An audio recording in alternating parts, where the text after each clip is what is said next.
Kadang aku suka mikir, apa sih artinya menikah kalau ternyata hanya tubuhku saja yang ia pilih, sedangkan hatinya masih tinggal di masa lalu, di rumah yang sama, di pelukan ibunya.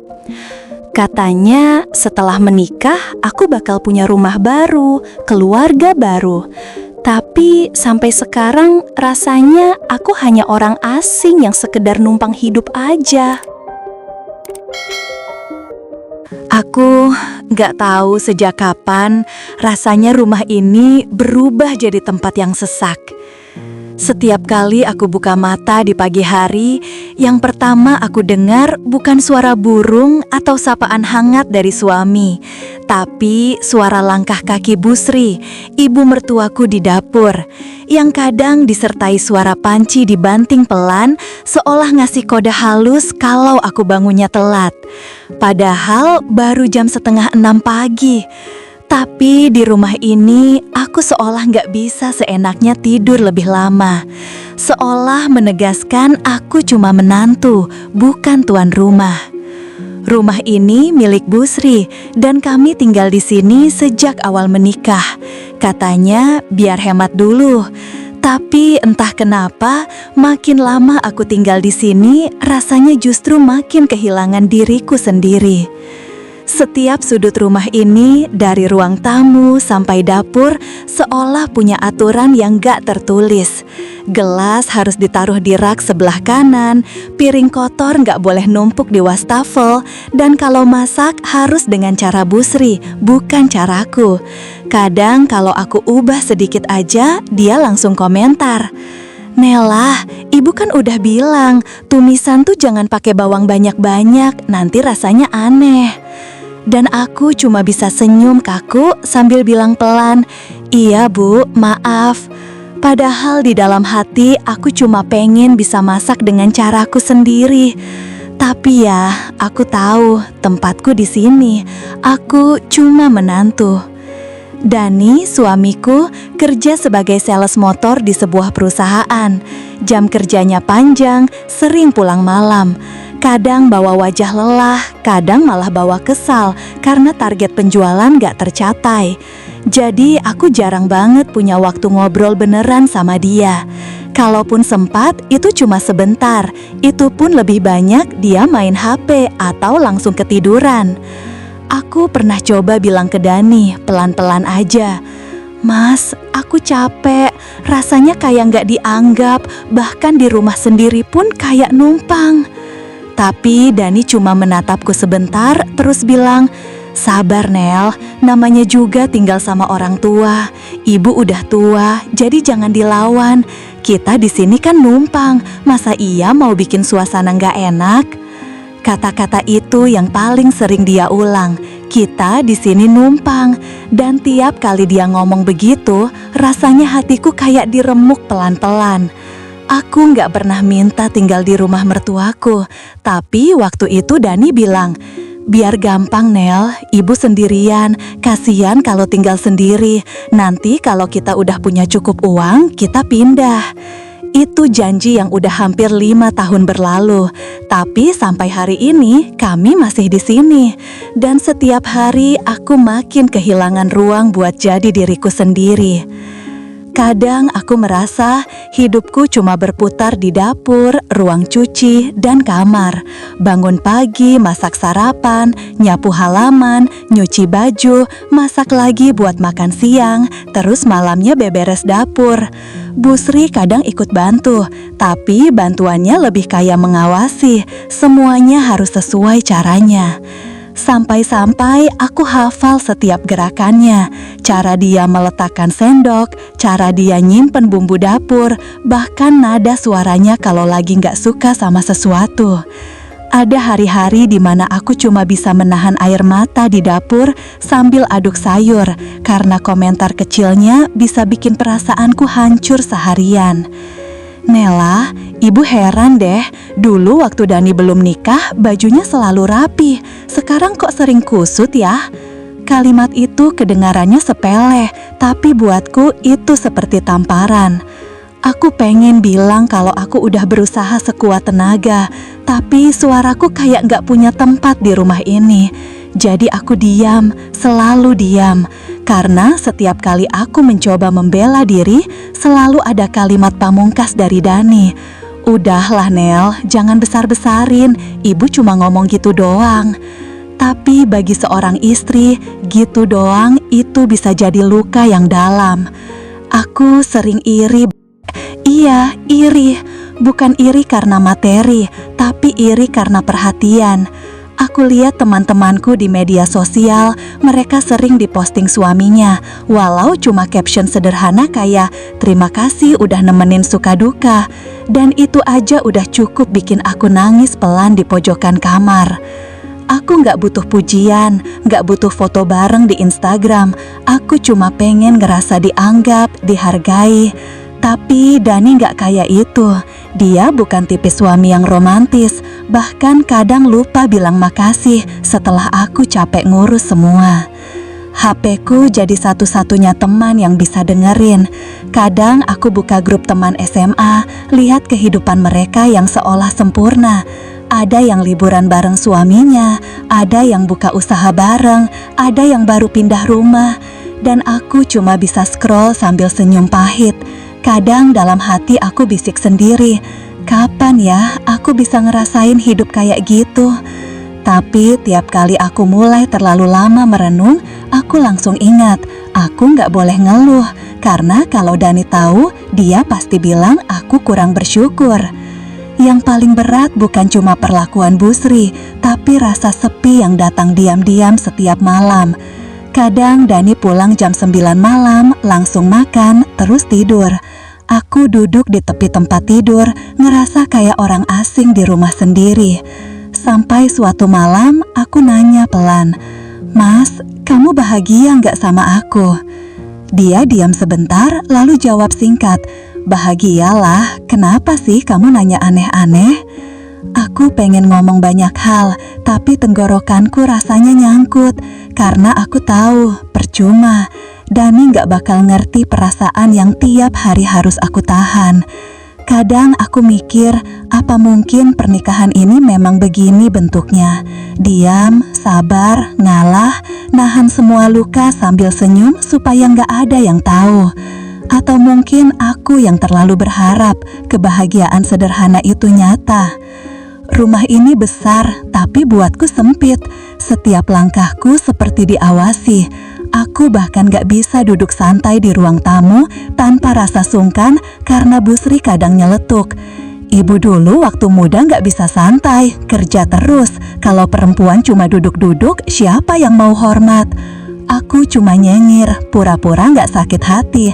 Padahal di dalam hati aku menjerit, "Bu, saya juga capek, saya juga pengen dianggap manusia." Waktu pertama kali nikah, aku pikir Dani adalah rumahku. Tapi sekarang, bahkan rumah pun terasa asing. Aku hidup, tapi gak benar-benar hidup. Aku bernafas, tapi rasanya cuma buat bertahan. Setiap malam aku berdoa, minta kekuatan. Bukan lagi minta kebahagiaan, tapi minta hati ini gak mudah hancur. Dan entah kenapa, akhir-akhir ini ada bisikan kecil di dalam diri yang mulai berani bertanya, "Sampai kapan Nel kamu tahan kayak gini?" Aku gak tahu jawabannya. Yang aku tahu, aku lelah. Lelah pura-pura baik-baik aja. Lelah dibilang kurang bersyukur. Lelah dianggap salah, bahkan di rumah yang katanya tempat pulang. Kadang aku pengen pergi, gak harus jauh, cuma pengen punya ruang sendiri, tempat di mana aku bisa bernafas tanpa takut salah, tempat di mana gak ada yang ngatur setiap gerakanku, tempat di mana aku bisa jadi Nela, bukan menantu, bukan istri yang harus selalu nurut, tapi manusia yang masih punya perasaan. Tapi sayangnya untuk saat ini aku masih di sini, di rumah ini dengan tembok yang hafal setiap helaian nafasku, dengan suara TV di ruang tamu yang terus nyala dari pagi sampai malam, dengan hati yang makin hari makin bisu tapi tetap berusaha kuat, entah untuk siapa. Mungkin untuk Dani, atau Atau mungkin untuk anak yang belum sempat kami punah. Atau mungkin cuma untuk diriku sendiri yang belum siap menyerah, tapi juga udah nggak tahu harus bertahan sampai kapan. Hari itu, pagi masih dingin. Aku udah di dapur sejak jam 5, ngupas bawang, nyiapin lauk buat sarapan. Dani minta aku masakin sayur asem, katanya pengen makan yang segar. Aku senang dengarnya, karena jarang-jarang dia punya permintaan khusus. Biasanya dia cuma bilang, "Masak apa aja deh Nel, yang penting ada sambal." Jadi aku semangat banget pagi itu. Kupilih bahan yang segar, kupotong satu-satu, kukasih bumbu sedikit lebih lengkap dari biasanya. Aku ingin hari itu terasa beda. Cuma aku lupa satu hal. Bu Sri nggak suka kalau aku masak tanpa seizin dia. Pas sayur hampir matang, Bu Sri keluar dari kamar, masih pakai daster dan kacamata baca. Dia berdiri di depan pintu dapur, tatapannya tajam ke arah panci. "Nela, itu kamu masak apa?" "Sayur asem, Bu. Dani tadi pengen," jawabku pelan sambil ngaduk kuahnya. Bu Sri mendekat, lalu buka tutup panci. Dia hirup aromanya sebentar, terus bibirnya mengerucut, ekspresi kecewa. "Kok nggak tanya dulu sama ibu? Ibu tuh udah masak semalam, tinggal dihangatkan aja. Sayang kan kalau kebuang?" Aku langsung berhenti aduk sayur, nunduk merasa bersalah. Padahal niatku cuma pengen bikin Dani senang. "Maaf Bu, Nela nggak tahu kalau ibu udah masak," jawabku hati-hati. "Kamu tuh Nela, jangan terburu-buru. Kalau di rumah ini, semua harus dirundingin dulu. Ibu nggak suka pemborosan. Lagian, nanti Dani malah bingung mau makan yang mana," katanya lagi, nada suaranya agak meninggi. Aku cuma bisa bilang iya, tapi di dalam dada rasanya sesak banget. Aku pengen bilang, "Bu, saya cuma pengen bikin anak ibu senang." Tapi kata-kata itu kutelan. Aku tahu setiap pembelaan dariku malah bikin semuanya tambah runyam. Siang harinya aku coba tenangkan diri di kamar, tapi pikiran terus muter.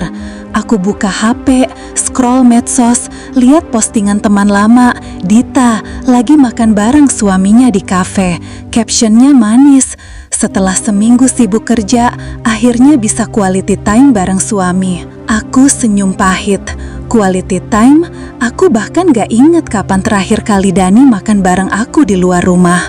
Kalaupun keluar, pasti bareng ibunya juga. Selalu bertiga, selalu ada jarak. Sore itu Dani pulang kerja agak cepat. Aku senang karena biasanya dia sampai rumah hampir maghrib.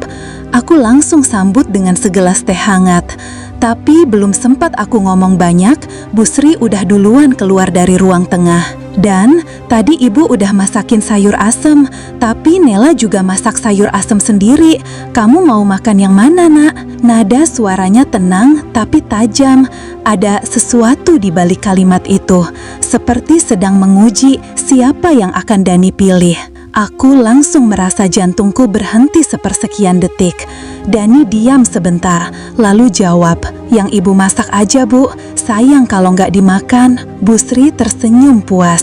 Aku pura-pura sibuk beberes meja, padahal mataku mulai panas.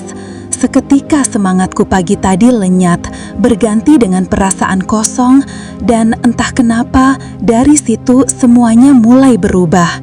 Sedikit demi sedikit, tapi cukup buat bikin aku ngerasa makin gak berarti. Hari-hari berikutnya berjalan begitu lambat. Bu Sri mulai lebih sering mengomentari hal kecil, kadang dari cara aku melipat baju Dani, kadang dari cara aku menaruh sendok. Semuanya salah di matanya. Dan Dani seperti biasa, diam. Suatu malam aku memberanikan diri bicara. Aku duduk di tepi ranjang, sementara Dani sibuk main HP. "Mas, aku boleh tanya sesuatu nggak?" "Apa? Kita sampai kapan ya tinggal di sini?" Dani mendongak sebentar. "Kenapa nanya gitu? Aku cuma ngerasa Aku nggak pernah bebas. Aku pengen punya rumah kecil aja, Mas. Biar aku bisa atur semuanya sendiri tanpa takut salah di mata ibu. Dia terdiam lama, terus narik nafas. Nel, kamu tahu sendiri kan kondisi kita? Aku belum cukup uang buat DP rumah. Lagi pula, ibu tinggal sendiri. Kalau kita pindah, siapa yang ngurus ibu? Aku tahu itu alasan yang masuk akal. Tapi kenapa rasanya kayak selalu aku yang harus ngalah? Tapi Mas, aku juga manusia. Aku capek harus terus berhati-hati di rumah sendiri. Udahlah Nel, katanya datar. Jangan bahas beginian lagi, aku pusing. Aku diam. Lagi-lagi aku kalah. Dan malam itu, aku cuma bisa nangis pelan di bawah bantal supaya nggak terdengar. Beberapa minggu kemudian, aku mulai jarang keluar kamar. Bukan karena malas, tapi karena lelah. Aku mulai merasa asing di antara dua orang yang seharusnya paling dekat denganku, suamiku dan mertuaku. Setiap kali aku lewat di depan Bu Sri, ada saja komentar kecil yang membuat dadaku sesak. Dani tuh kalau belum nikah, bajunya selalu disetrika ibu tiap pagi. Sekarang kadang kusut, ibu kasihan liatnya. Nela, kalau nyapu jangan asal. Ibu dulu kerja sambil urus rumah, tapi nggak pernah malas kayak gini. Kata-katanya seperti jarum kecil yang masuk pelan ke kulitku, tapi menusuk sampai dalam. Sampai suatu sore, ada kejadian kecil yang bikin aku benar-benar merasa nggak dianggap lagi. Hari itu, Dani pulang kerja dengan wajah lelah. Aku langsung siapkan teh dan pisang goreng kesukaannya. Tapi sebelum sempat aku kasih, Bu Sri sudah menyiapkan juga di meja makan. Tadi ibu buatkan teh dan baru diseduh. Dani menatap 2 gelas teh di atas meja, lalu tertawa kecil. Wah, 2 teh nih, rezeki anak soleh, katanya ringan. Tapi lalu dia ambil teh buatan Bu Sri.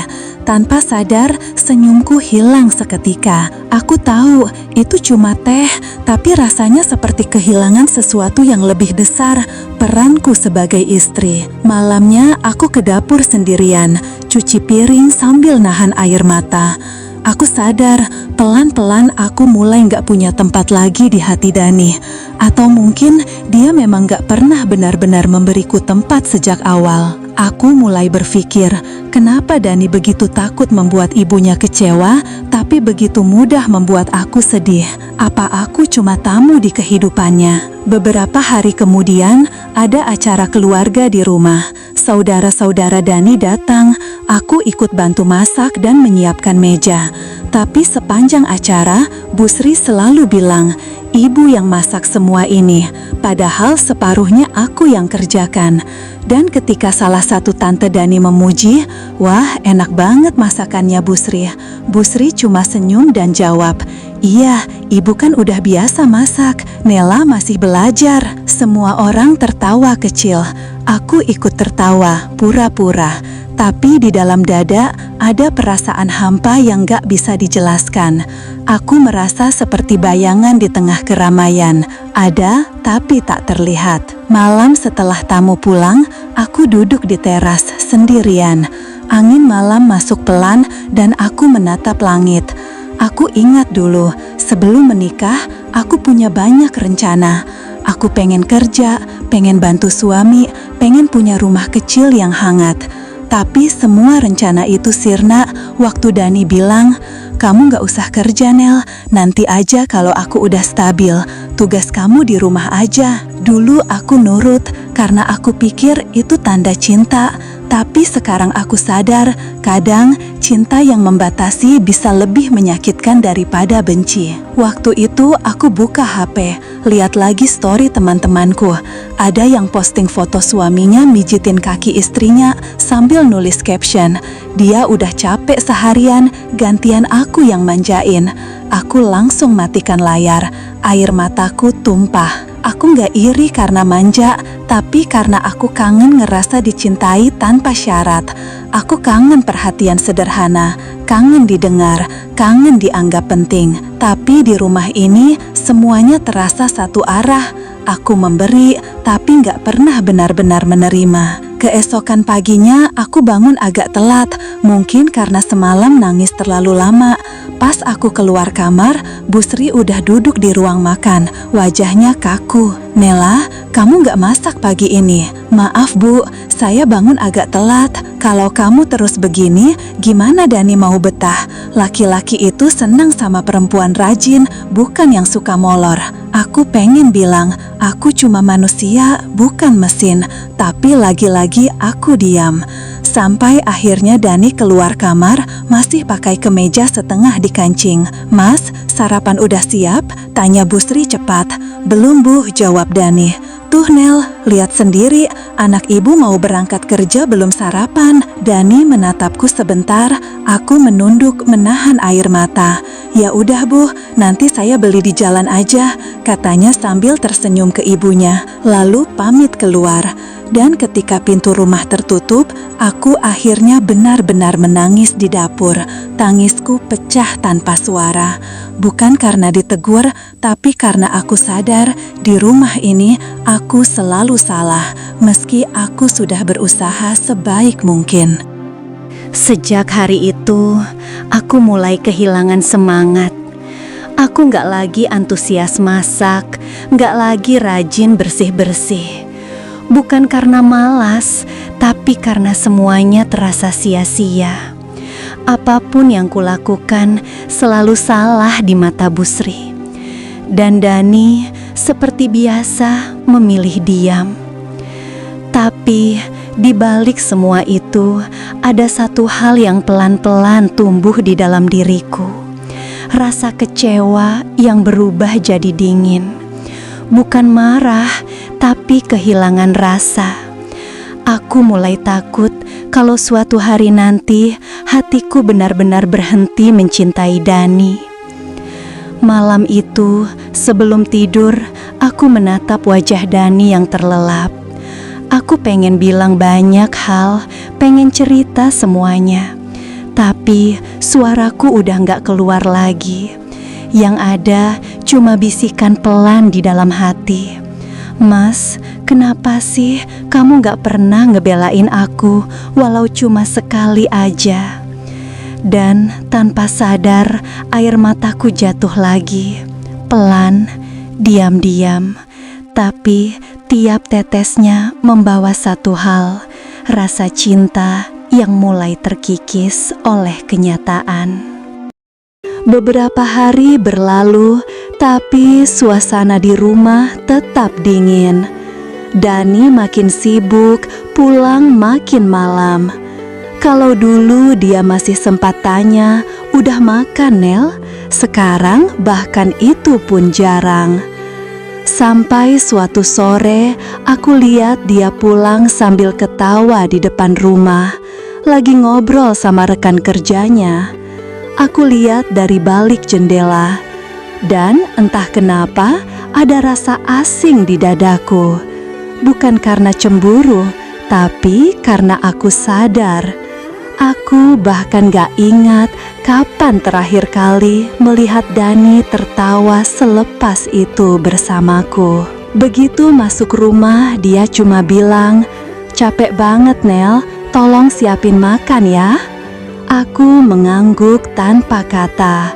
Lalu kulihat Bu Sri keluar dari kamar sambil membawa piring.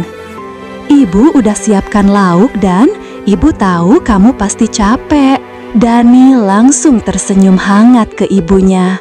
"Wah, makasih Bu, pas banget nih, lapar banget nih." Dia duduk dan mulai makan. Aku berdiri di pojok dapur memperhatikan mereka dari jauh. Aku ingin ikut nimbrung, tapi rasanya seperti gak punya tempat. Aku ingin bicara, tapi semua kata seperti ditelan udara. Malamnya aku duduk sendirian di teras. Udara dingin, tapi pikiranku lebih dingin lagi. Aku buka HP, scroll timeline, dan di sana lagi-lagi muncul postingan teman-temanku. Ada yang menulis, "Pernikahan itu bukan cuma soal tinggal bersama, tapi tumbuh bersama."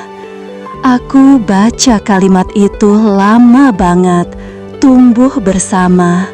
Lalu aku berpikir, kami tinggal bersama, iya, tapi apa kami tumbuh? Aku rasa enggak, aku malah makin mengecil. Setiap hari, sedikit demi sedikit, aku kehilangan diriku sendiri.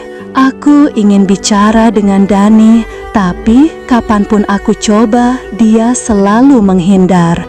Mas, aku boleh curhat sebentar? Boleh, tapi nanti ya, lagi capek banget. Dan nanti itu gak pernah datang. Suatu hari aku sempat berpikir buat pergi sebentar ke rumah orang tuaku di kampung, cuma buat tenangin diri. Tapi sebelum aku sempat ngomong, Bu Sri udah duluan nyeletuk. Kalau kamu mau pulang gak apa-apa, tapi jangan lama-lama, nanti Dani gak ada yang ngurus. Nada suaranya halus, tapi aku tahu maksudnya tajam. Aku akhirnya batal. Aku gak mau Dani dengar dan salah paham, padahal aku cuma pengen istirahat dari semua ini, bukan kabur dari pernikahan. Beberapa minggu kemudian aku mulai sakit, capek mungkin, atau terlalu banyak mikir. Badanku lemah, tapi aku tetap masak dan beres-beres seperti biasa. Bu Sri tahu aku kurang enak badan, tapi cuma bilang, minum air hangat aja, nanti juga sembuh. Ibu dulu kerja sambil sakit, tapi gak pernah ngeluh. Aku tersenyum samar. Aku gak bisa marah. Aku cuma manusia yang kebetulan lahir sebagai perempuan yang dia anggap kurang tangguh. Hari itu aku benar-benar gak kuat. Waktu aku hampir jatuh di dapur, Dani baru datang dari kantor. Dia panik dan langsung bantu aku duduk. Nel, kamu kenapa sih? Dari tadi gak istirahat ya? Gak apa-apa, cuma pusing sedikit. Tapi belum sempat Dani ngomong lebih lanjut, Bu Sri sudah datang dari ruang tengah. Dani, udah ibu bilang kan, jangan manja-manjain istri, nanti malah makin lemah. Dani cuma diam. Dia menatap ibunya, lalu menatap aku, bingung. Akhirnya dia bilang, ya udah Nel, istirahat aja ya, nanti ibu bantu masak. Aku terdiam. Di satu sisi, aku senang dia peduli, tapi di sisi lain, kata-kata terakhir itu seperti tamparan lagi.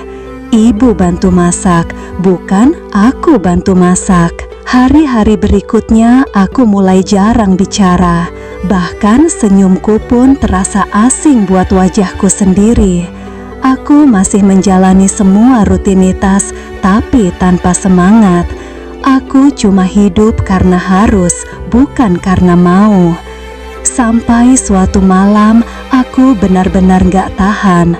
Dani baru pulang dan aku menunggunya di ruang tamu. Wajahku pucat, tapi tekadku kuat. Mas, aku pengen ngomong. Ngomong apa? Katanya sambil lepas sepatu. Aku capek. Capek kenapa? Capek ngerasa sendirian di rumah sendiri. Capek ngerasa harus minta izin buat nafas. Dani menatapku, jelas kaget. Kamu ngomong apa sih? Bukannya ibu gak ngapa-ngapain kamu? Mas, kamu gak pernah lihat karena kamu gak mau lihat. Nel, kamu jangan bawa-bawa ibu terus. Dia itu orang tua. Aku gak mau dengar kamu ngomong yang jelek tentang dia. Aku menatapnya lama. Jadi selama ini kalau aku terluka, aku gak boleh ngomong ya, karena yang bikin aku terluka itu ibumu. Dani terdiam. Aku tahu kalimatku tajam, tapi aku udah gak bisa nahan lagi. Aku udah berusaha, Mas. Aku nurut, aku diam, aku hormat. Tapi sampai kapan aku harus terus diperlakukan kayak gini? Dia akhirnya berdiri, suaranya mulai naik. Aku kerja dari pagi sampai malam buat kamu, buat kita. Tapi kamu malah ngerasa paling tersakiti. Kamu pikir aku gak capek juga? Aku nggak bilang kamu nggak capek, Mas. Aku cuma minta sedikit pengertian. Tapi Dani udah keburu emosi. Udahlah Nel, kamu tuh terlalu sensitif. Ibu nggak pernah maksud jahat. Coba kamu belajar sabar dikit. Kata sabar itu rasanya seperti pintu terakhir yang menutup seluruh perasaanku. Malam itu aku nggak bisa tidur. Aku duduk di ujung ranjang sambil melamun, mendengarkan suara jam dinding berdetak pelan. Aku merasa asing di rumah ini, di ranjang ini, bahkan di hidupku sendiri. Aku mulai sadar, mungkin selama ini aku bukan sedang menikah, tapi sedang bertahan di dalam rumah yang tidak pernah benar-benar memberiku tempat. Hari-hari berikutnya terasa makin dingin. Aku dan Dani jarang bicara. Kalaupun bicara, hanya seputar urusan rumah. Bu Sri tetap seperti biasa, mengatur segalanya, dari menu makan sampai cucian baju. Tapi ada satu perbedaan, aku mulai tidak takut lagi. Bukan karena berani, tapi karena hatiku sudah terlalu kebas untuk merasa takut.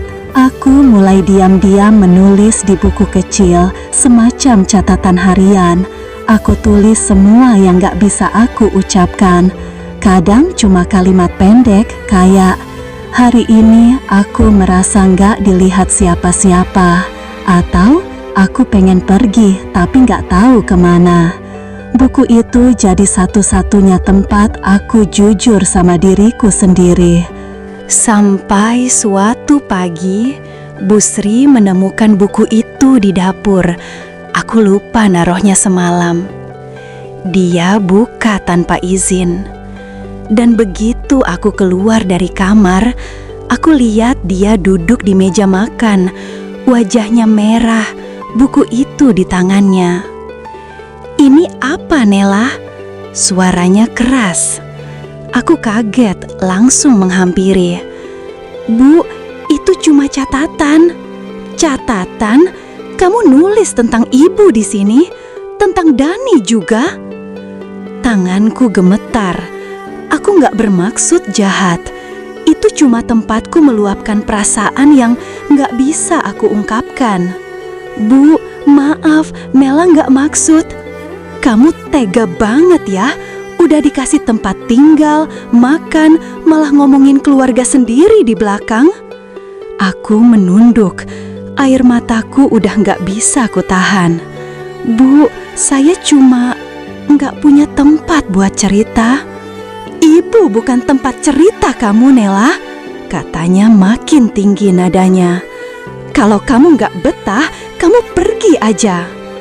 Suara itu menggema sampai ke kamar. Dani keluar buru-buru. Ada apa ini? Bu Sri langsung berdiri, tunjuk buku di meja. Tuh, baca sendiri anak istrimu ini, nulis yang jelek-jelek tentang ibu. Dani mengambil buku itu, membukanya, membaca beberapa kalimat. Wajahnya datar. Dia menutup buku pelan, lalu menatapku. Nel, kamu nulis ini? Aku mengangguk pelan, menahan tangis. Iya mas, tapi aku gak bermaksud. Udahlah, katanya memotong. Mas, aku cuma butuh tempat buat meluapkan perasaan. Aku gak pernah. Kamu bikin malu, Nel. Kalimat itu menghantam lebih keras dari apapun. Aku pengen jelaskan, pengen minta dia denger dulu, tapi dia udah jalan ke kamar. Aku berdiri kaku di ruang makan, sementara Bu Sri masih ngomel panjang. Suara jam dinding berdetak di antara sela isakanku. Sejak hari itu, Dani semakin dingin. Dia masih bicara, tapi suaranya pendek-pendek.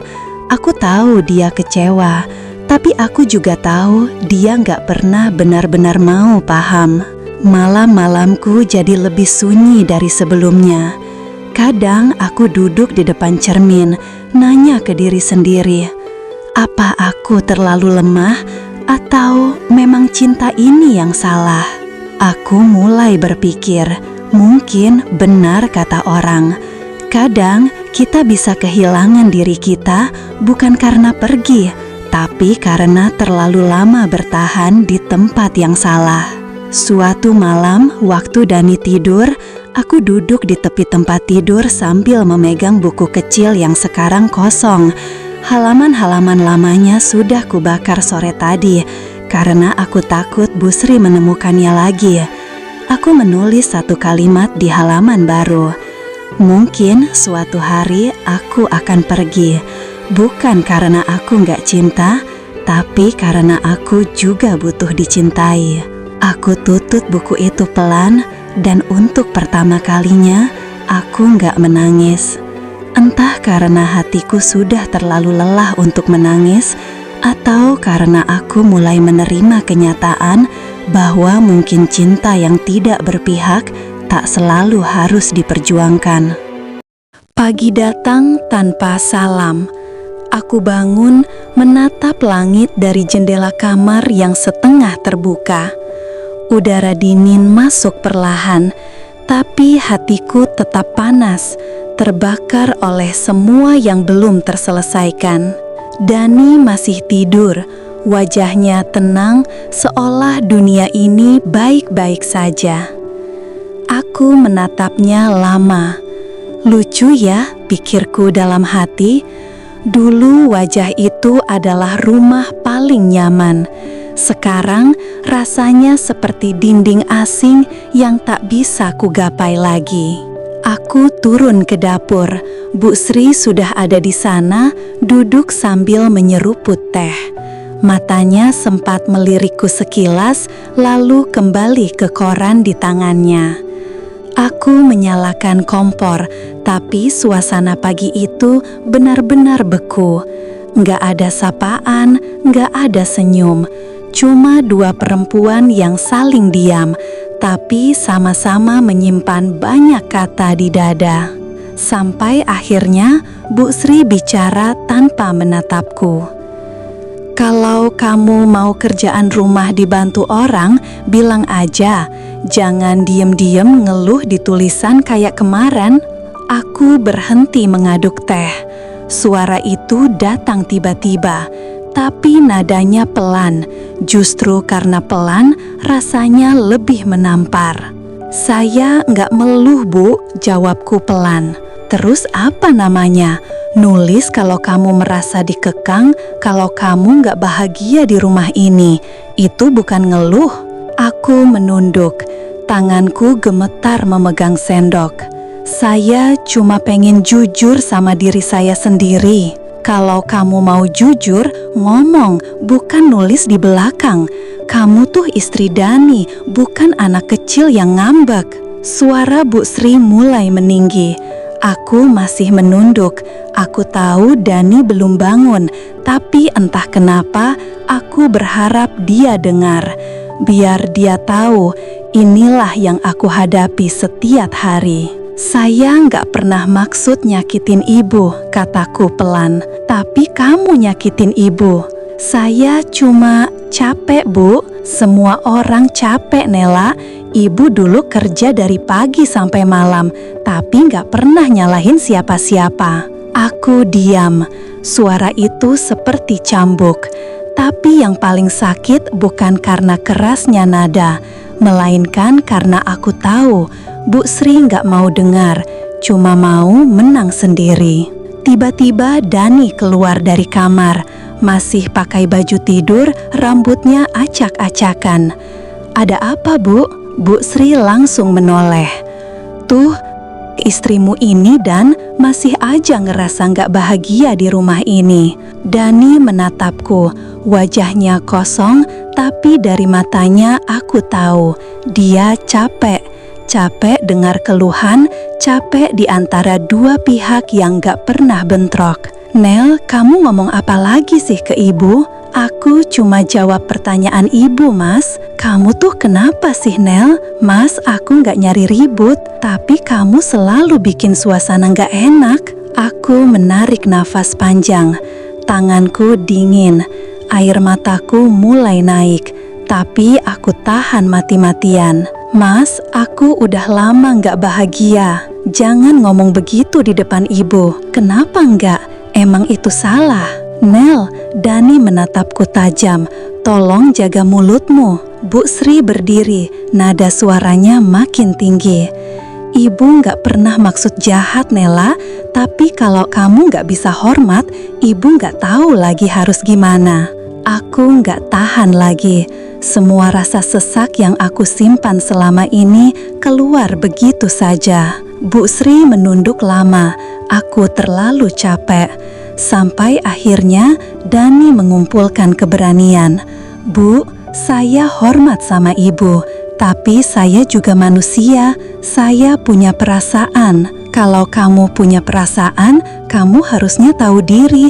Ibu udah tua, gak bisa ngapa-ngapain, tapi kamu malah nyalahin ibu. Saya gak nyalahin, Bu. Saya cuma pengen didengar. Suara itu pecah di tenggorokanku. Tangisku akhirnya jatuh juga. Tapi bukan tangis lembut kayak biasanya.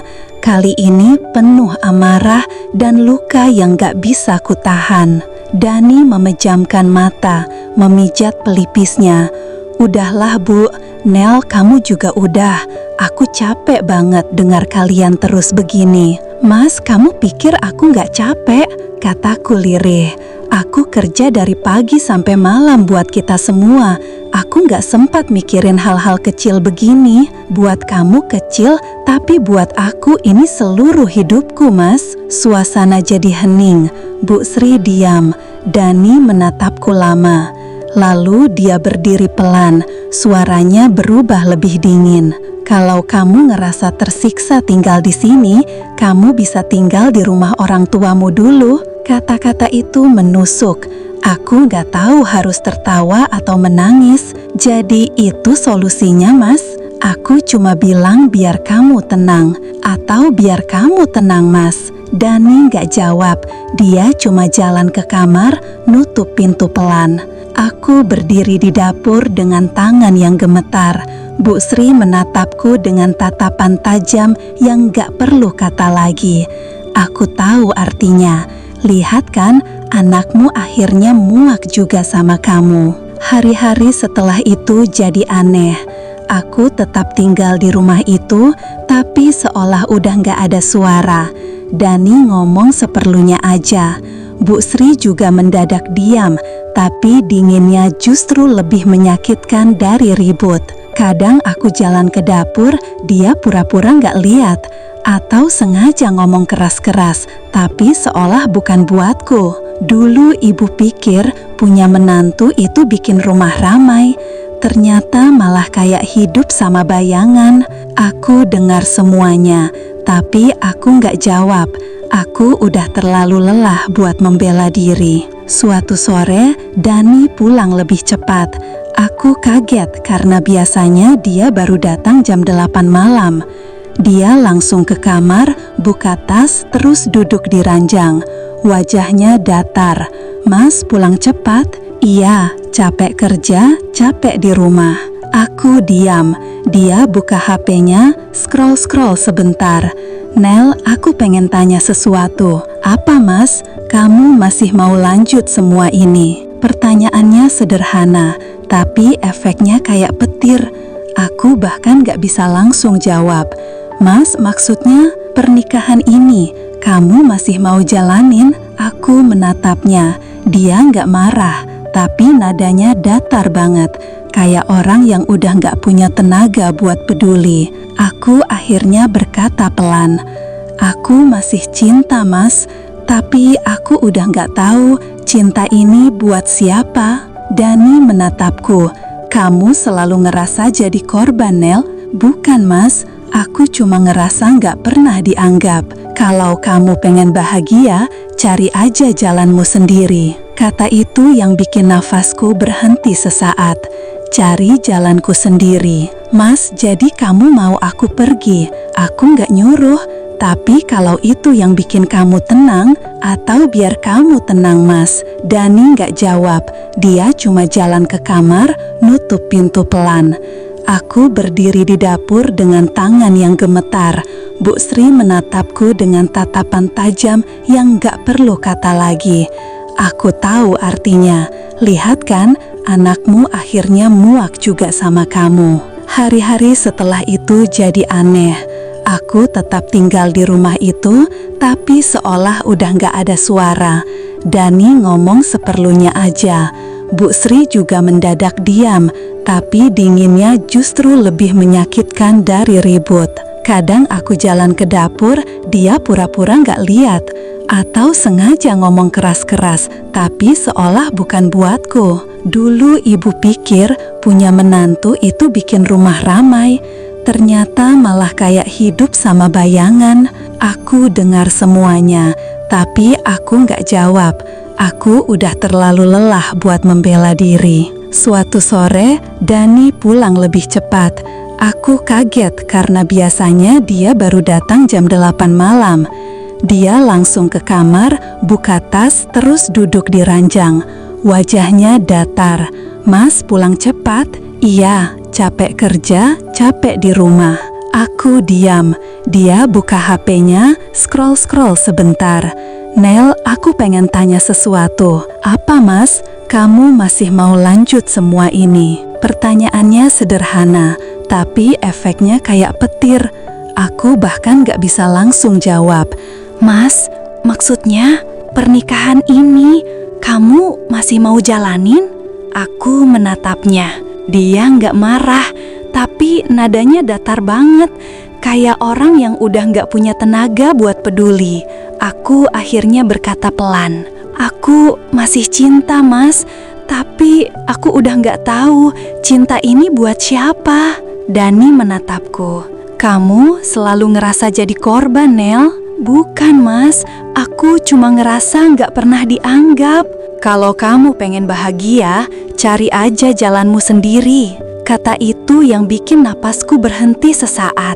Cari jalanku sendiri. "Mas, jadi kamu mau aku pergi?" "Aku gak nyuruh, tapi kalau itu yang bikin kamu tenang." Aku menatap wajahnya. Wajah yang dulu aku hafal setiap lekuknya. Sekarang rasanya asing banget. "Mas," suaraku mulai bergetar. "Aku dulu nikah sama kamu karena aku pikir kamu rumahku. Tapi sekarang aku bahkan gak tahu rumah itu masih ada atau enggak." Dani gak jawab. Dia cuma berdiri, jalan kamar-kamar, dan membiarkanku sendiri di dalam ruang yang tiba-tiba terasa sempit banget. Malamnya, aku keluar ke teras. Langit mendung, hujan turun pelan. Aku duduk di kursi kayu, menatap lampu jalanan yang temaram. Aku buka HP, lihat foto-foto lama, waktu kami masih baru menikah. Senyum kami dulu lebar banget, baju sederhana, tapi matanya saling menatap penuh cinta. Sekarang, kami cuma dua orang yang tinggal di bawah atap yang sama, tapi hatinya entah di mana. Aku buka chat grup teman-temanku dulu. Mereka cerita tentang liburan, tentang suami mereka yang ngasih kejutan kecil, tentang tawa, dan aku cuma bisa menatap layar sambil senyum pahit. Bukan iri pada barang, tapi iri pada rasa diperhatikan. Tengah malam, aku masuk ke kamar. Dani udah tidur. Aku pelan-pelan buka lemari, lihat koper kecil di pojok bawah. Kupandangi lama, lalu kututup lagi. Aku belum siap pergi, tapi aku juga nggak tahu berapa lama lagi aku bisa bertahan. Keesokan harinya, Bu Sri memanggilku ke ruang tengah. "Nela, duduk sebentar." Nada suaranya tenang, tapi aku tahu sesuatu akan terjadi. Aku duduk di hadapannya. "Ibu tahu kamu capek, tapi kamu juga harus tahu Dani itu anak tunggal. Ibu cuma punya dia. Kalau kamu bikin rumah ini nggak tenang, ibu yang paling sedih. Saya ngerti, Bu. Kalau kamu beneran sayang sama Dani, tolong jangan bikin dia bingung terus. Maksud ibu nggak mau lihat kamu pergi. Tapi kalau kamu nggak bisa hidup di sini dengan tenang, ibu juga nggak bisa maksa. Kalimat itu halus, tapi maknanya dalam. Aku tahu, itu cara lembut Bu Sri buat bilang, kalau mau pergi, pergilah. Aku mengangguk pelan. Baik, Bu. Malamnya, aku duduk di pojok kamar sambil menatap koper itu lagi.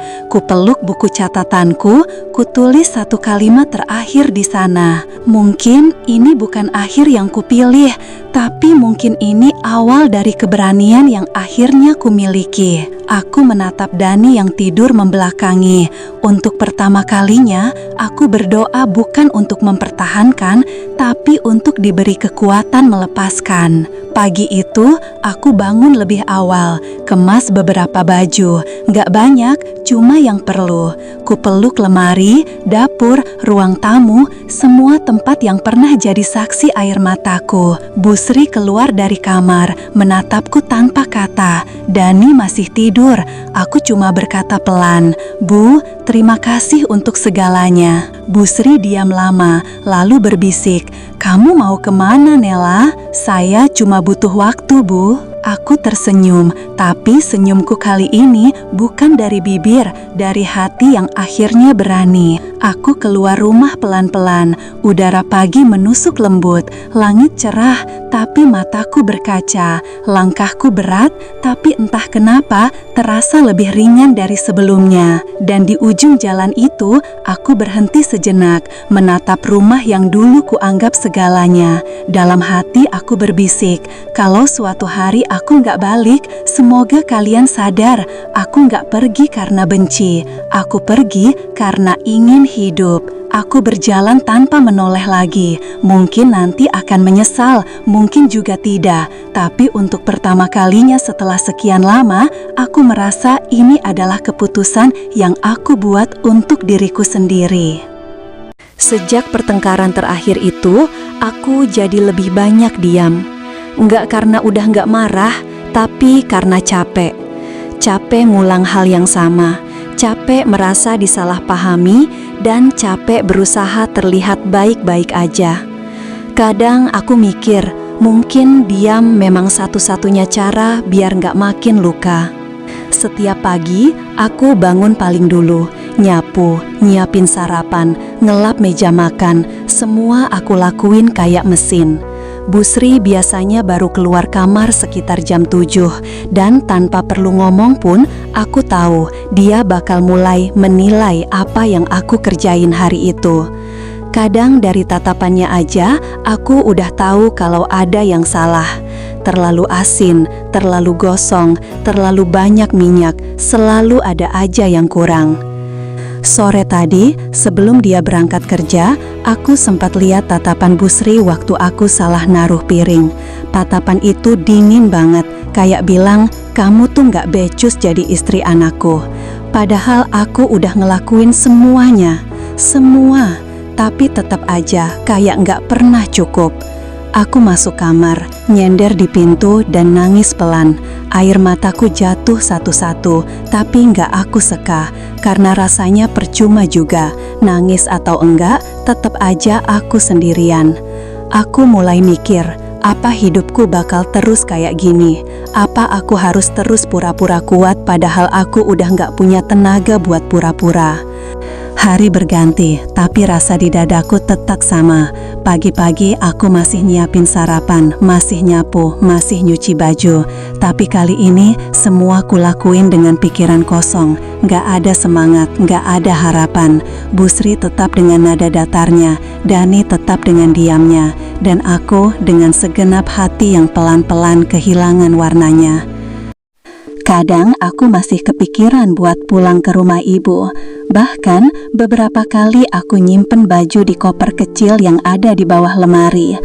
Tapi tiap kali aku mau menutup koper itu rapat-rapat, ada perasaan yang menahan. Bukan lagi karena takut, tapi karena aku mau pergi dengan tenang, bukan dengan luka.